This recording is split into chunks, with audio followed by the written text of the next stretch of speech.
মেয়ের বাবা মা চাচা চাচি খালা খালু ফুপো ফুপি 14 গোষ্ঠী বিয়ে পাস। তাই নাকি? তো মেয়েটা কি পাস? ওই মেয়ের বান্ধবীরা সবাই বিয়ে পাস, অনেকের ছেলে ফেলে হয়ে গেছে। আচ্ছা ঘটক সাহেব, এই মেয়েটা কেমন? ও আল্লাহ, এই মেয়ের নাম বুলবুলি। এই মেয়েটার নাম কি? এর নাম হচ্ছে হ্যাপি। ঘটক সাহেব, আপনার ছবিগুলো রাখুন। এই মেয়েটার ছবি দেখুন।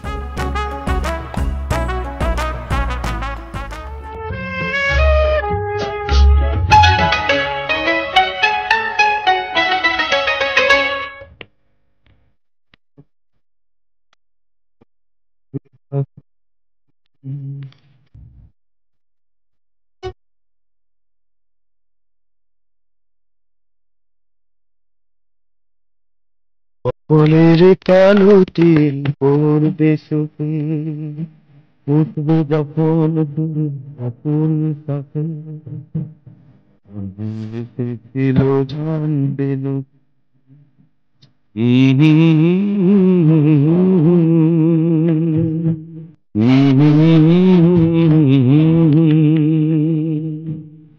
কি ব্যাপার আপু, আজকে তোমার এত সাজুগুজু কিসের? সাজুগুজু হবে না, আজ তো আমাদের বিয়ে। বিয়ে মানে? তোমার বিয়ে কার সাথে আপু? ধুর যা, আমার বিয়ে হতে যাবে কেন? আজ গ্রামের অসহায় পরিবারের কয়েকটা মেয়ের বিয়ে হবে।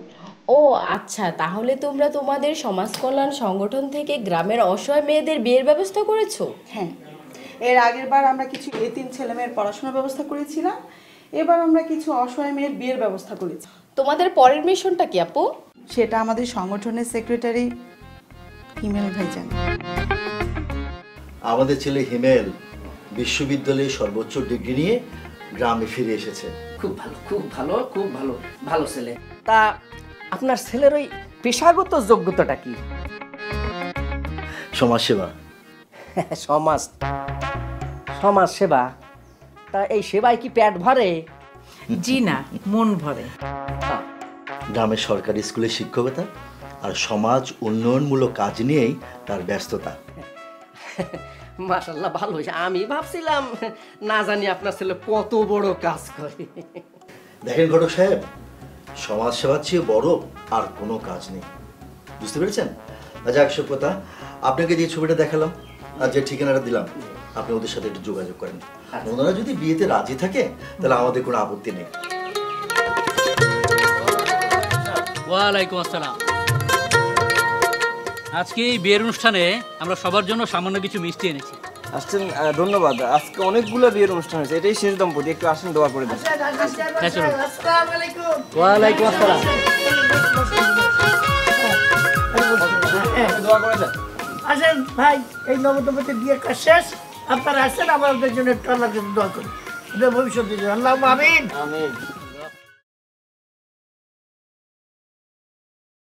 আমিন। চেয়ারম্যান সাহেব, আপনার বাড়িতে এই বিয়ের অনুষ্ঠান করতে পেরে আমরা কৃতজ্ঞ। কি যে বলো না হিমেল, আরে যে কোনো সমাজসেবামূলক কাজে আমি এই গায়ের জনপ্রতিনিধি হিসেবে আরে পাশে থাকে তো আমার দায়িত্ব।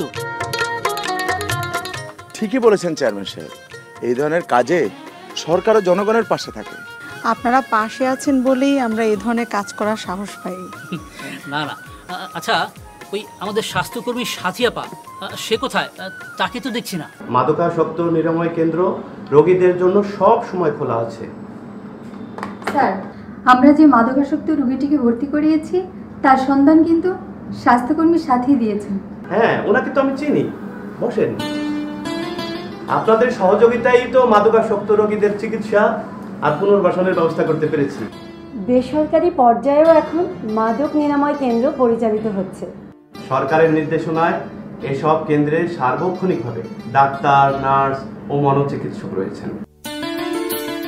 আমরা সবাই মিলে চেষ্টা করলে এই সমস্যা সমাধান করা অসম্ভব নয়। হ্যাঁ, সবাই মিলে চেষ্টা করলে অবশ্যই সম্ভব।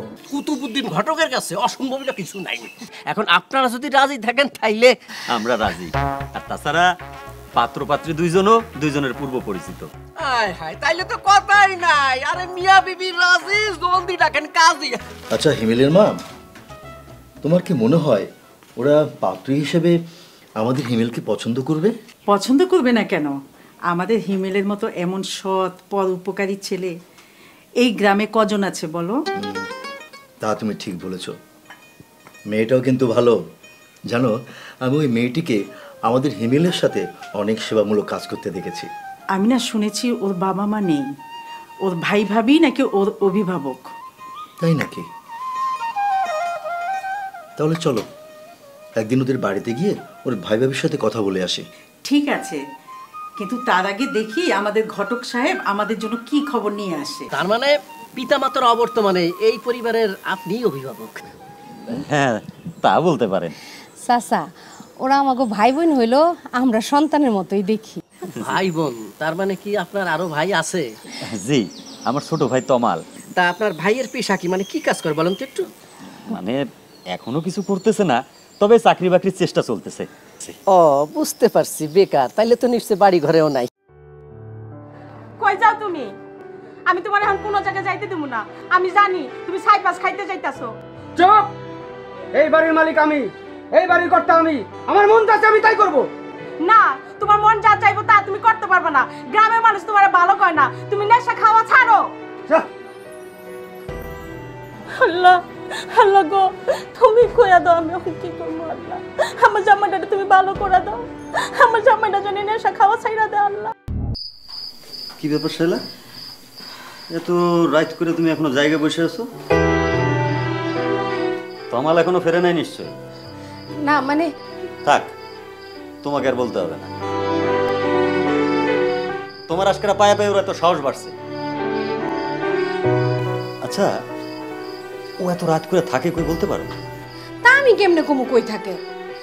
তাই শুনছি ওর বন্ধু খসরু হেরে হেনে যায়, হে নাকি কইছে ওরে চাকরি দিব। খসরু আরে চাকরি দিব? আমার তো এই খসরু পোলাটারই পছন্দ না। তো যে শুনছি হে নাকি অনেক বড় ব্যবসায়ী। খসরুর কিসের বড় ব্যবসা সেটা আমি জানি না, কিন্তু আজকে তুমি তমাল আসলে বলে দিবা ওর সাথে মেলামেশাটা আমার একদম পছন্দ না। ও জানি ওর সাথে না মেশে। খসরু এখন আর আমার দরকার নাই না। খসরু একদিন দরকার আছিল, একটা চাকরির লোভ দেখাইয়া সুন্দর নেশার জিনিসটা আমার হাতে ধরাই দিল। হিমেল, তোমরা এই গ্রামে বাল্যবিবাহ বন্ধ করেছো, এতিম ছেলেমেয়েদের লেখাপড়ার ব্যবস্থা করেছো, ওই অসহায় মেয়েদের বিয়ে দিচ্ছ। এবার তোমরা এই গ্রাম থেকে মাদক মুক্ত করতে পারবে না? আমার মনে হয় সবাই মিলে চেষ্টা করলে গ্রামকে মাদক মুক্ত করা অসম্ভব কিছু নয়। মাদক নিয়ন্ত্রণ অধিদপ্তরের একজন কর্মকর্তা হিসেবে আমিও আপনাদের পাশে থাকব। আপনারা জানেন সরকার মাদক সন্ত্রাসের বিরুদ্ধে জিরো টলারেন্স নীতি গ্রহণ করেছে। এই নীতিতে মাদকের অবৈধ ব্যবহার ও মাদকের পাচার রোধে সফল অভিযানও চলছে। আপনি ঠিকই বলেছেন, এরই মধ্যে সারা দেশে বহু মাদক কারবারি ধরাও পড়েছে। আসসালামু আলাইকুম। ওয়ালাইকুম আসসালাম। এসো কনা, বসো। Thank you. তুমি ঠিক সময় মতোই এসেছো। তোমরা এই গ্রামে নানা অনাচারের বিরুদ্ধে লড়াই করেছো, এবার তোমাদের মাদকের বিরুদ্ধে লড়াই করতে হবে। মাদকের বিরুদ্ধে লড়াই? তুমি বিশ্বাস করতে পারবে না কনা, কি ভয়ঙ্কর সাপের মতো এই মাদক ছড়িয়ে পড়ছে। এই ভয়ঙ্কর সাপের ছোবলে যে কোনো পরিবার ধ্বংস হয়ে যেতে পারে।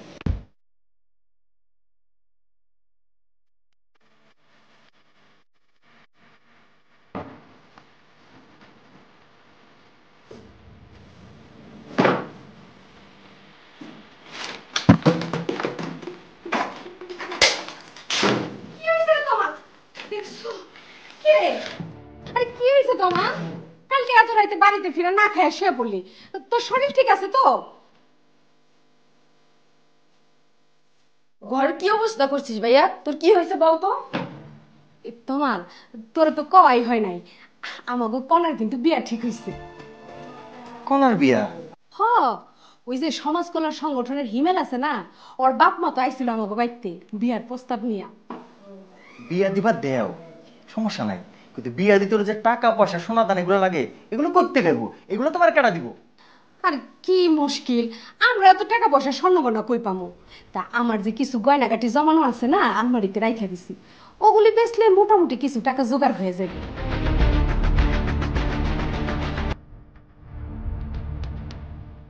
মাদক, হৃদরোগ, ক্যান্সার, ফুসফুসে যক্ষা সহ নানা রোগে মৃত্যুহার বাড়িয়ে দেয়। একজন স্বাস্থ্যকর্মী হিসেবে আমি বলছি, মাদক সেবনে HIV এবং হেপাটাইটিস বি এর সংক্রমণের আশঙ্কাও রয়েছে। অথচ 1972 সালে বঙ্গবন্ধু শেখ মুজিবুর রহমান মদ, জুয়া সহ সকল ধরনের অনৈতিক কর্মকাণ্ডকে নিষিদ্ধ ঘোষণা করেছিলেন। শুধু তাই নয়, সংবিধানে মাদকদ্রব্য নিয়ন্ত্রণ আইনও তৈরি করেছেন। আর সে সময়ে ঢাকার রেসকোর্স ময়দানে ঘোড়দৌড় পরিবর্তন করে গড়ে উঠেছিল সরওয়ার্দী উদ্যান। তোমরা একটা বিষয় কি জানো? মাদকদ্রব্য সকল ধর্মেই নিষিদ্ধ। আমাদের পবিত্র কোরআনে সূরা মাইদায় 90 এবং 91 নম্বর আয়াতে মদ, জুয়া সহ সকল ধরনের ঘৃণিত কাজ থেকে মানুষকে বিরত থাকার জন্য কঠোরভাবে নির্দেশ দেওয়া হয়েছে। আর হ্যাঁ, মাদক নিয়ন্ত্রণের কাজটা নিজেদের ঘর থেকে শুরু করা উচিত। খুবই ভালো প্রস্তাব হাসান, খুবই ভালো প্রস্তাব। আমরা যদি আমাদের ঘরকে মাদকমুক্ত করতে পারি, তাহলে দেখবে একদিন এই দেশটিও মাদকমুক্ত হয়ে গেছে। কই যাও শায়লা? তমালের ঘরে? না মানে তমাল কালকে অনেক রাত করে বাড়ি ফিরছে, কিছুই খায় নাই। দেখি যদি একটু কিছু খাওয়াইতে পারি। বাবা, ছেলেটাকে বুক দিয়ে আগলায় রাখছিলাম, কিন্তু মানুষ করতে পারি নাই। এখন তো ওর হাব ভাব আর চাল চলনে আমার রীতিমতো সন্দেহ হয়। সন্দেহ কেন? আমাকে তমাল কিছু করছে? শায়লা, এই গ্রামে মাদক কিভাবে ছড়াইয়া পড়ছে সেই খবর রাখো। মাদক? এই সর্বনাশা মাদক কত পরিবারকে ধ্বংস করে দিতেছে। আমার তো ভয় হয় যে আমাদের তমালও সেই সর্বনাশা পথে পা বাড়াইলো কিনা। আরে না না, এসব তুমি কি কইতাছো? আমাকে তমাল এসব করবো না। না করলেই ভালো, কারণ কয়দিন বাদে তো আমাদের কনার বিয়া।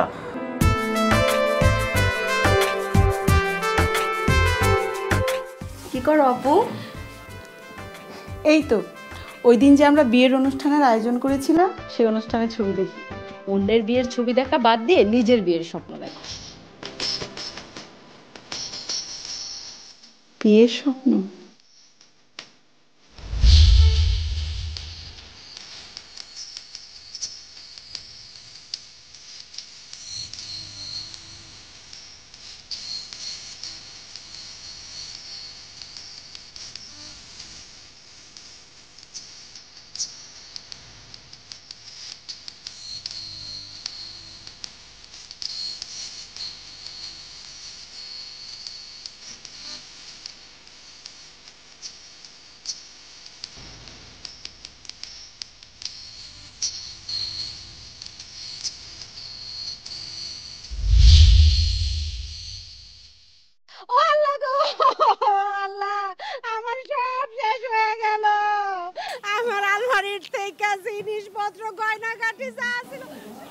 ভাবি কাঁদছে কেন?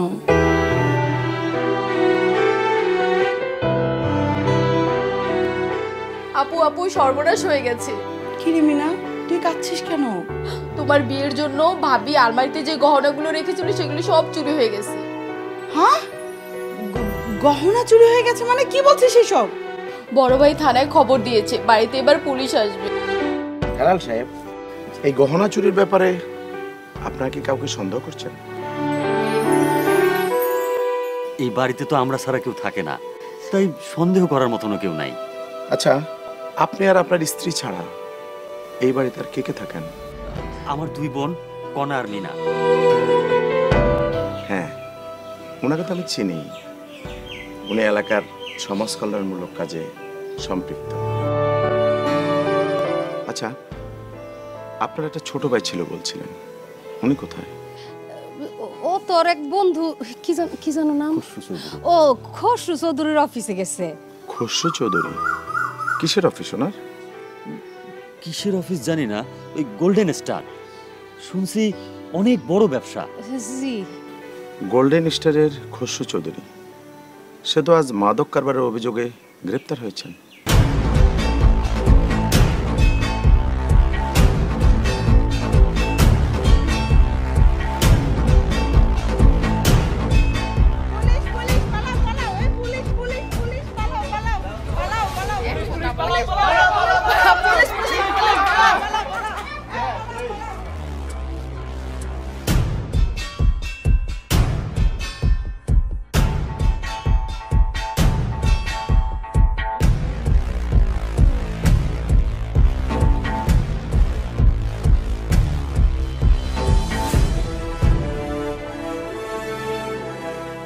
বরের বাড়ি কনের বাড়ি দুই বাড়িতে মিষ্টি খেতে হচ্ছে। এইভাবে যদি মিষ্টি খাই ডায়াবেটিস হবে। আল্লাহ মাফ করুক, ডায়াবেটিস হবে কেন? আর শুভ সংবাদে একটু মিষ্টি মুখ করতেই হয়। কিন্তু শুভ সংবাদ মনে হয় আর শুভ থাকছে না। তার মানে কাগজে লিখেছে গ্রামে মাদকের বিরুদ্ধে পুলিশের বিশেষ অভিযান শুরু হয়েছে। আর সেই বিশেষ অভিযানে কনার ভাই তমালও গ্রেপ্তার হয়েছে। কি বলছো তুমি? আমরা যে মেয়ের সাথে হিমেলের বিয়ে ঠিক করেছি সেই মেয়ের ভাই মাদকাসক্ত? শুধু মাদকাসক্ত নয়, ও যে নিজেদের বাড়ির গহনা চুরি করেছে সেই কথাও সে স্বীকার করেছে। না না না না, একজন মাদকাসক্ত আর চোর ভাইয়ের বোনের সাথে আমার ছেলে বিয়ে দেব না।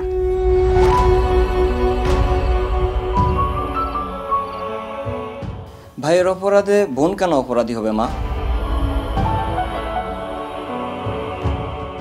মাদকাসক্তদেরকে ফেরানোর দায়িত্ব তো আমাদেরও। তার মানে তোরা কি করবি? আমরা মাদকের ভয়াবহতার কথা সবাইকে জানাতে পারি, আমরা মাদকাসক্তদেরকে সুস্থ হতে সাহায্য করতে পারি। আমরা ইতিমধ্যে তমাল ভাইকে মাদক নিরাময় ও পুনর্বাসন কেন্দ্রে ভর্তি করেছি। শেষ পর্যন্ত পুলিশের কাছে মুচলেকা দিয়া তমালকে মাদকাসক্তি নিরাময় কেন্দ্রে ভর্তি করতে হইল। এটা যে কত বড় লজ্জার কথা, বুঝতে পারতেছো? হিমেলের বাপ মা কি সম্পর্কে কিছু জানতে পারছে? কেন জানবে না? সারা দেশের মানুষ জানে। ওর তো ছবি সহ পত্রিকায় খবর আসছিল।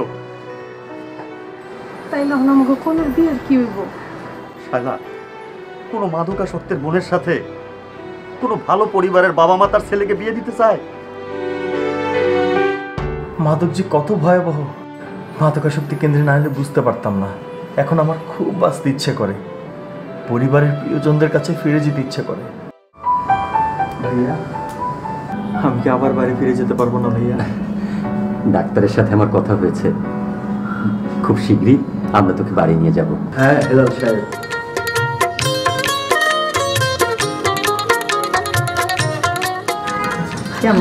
ভালো আছে, আপনি ভালো আছেন? হেলাল সাহেব, আমরাও ভুল বুঝেছিলাম।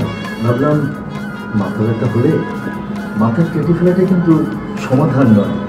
আসলে সব রোগের যেমন চিকিৎসা আছে তেমনি মাদকাসক্তিরও চিকিৎসা আছে। তমাল ভাই, আজ থেকে তোমারও নতুন জীবনের শুরু। তাই আমাদের সবার পক্ষ থেকে তোমার জন্য ফুলের শুভেচ্ছা। এটা তোমারই প্রাপ্য, এটা তুমি না। ঢাকার কেন্দ্রীয় মাদকাসক্তি নিরাময় কেন্দ্রটি 250 শয্যায় উন্নীতকরণ সহ ঢাকার বাইরে 7টি বিভাগে 200 শয্যা বিশিষ্ট মাদকাসক্তি নিরাময় কেন্দ্র স্থাপন করা হচ্ছে। এদিকে মাদকের বিরুদ্ধে সরকারের জিরো টলারেন্স নীতি অব্যাহত রয়েছে।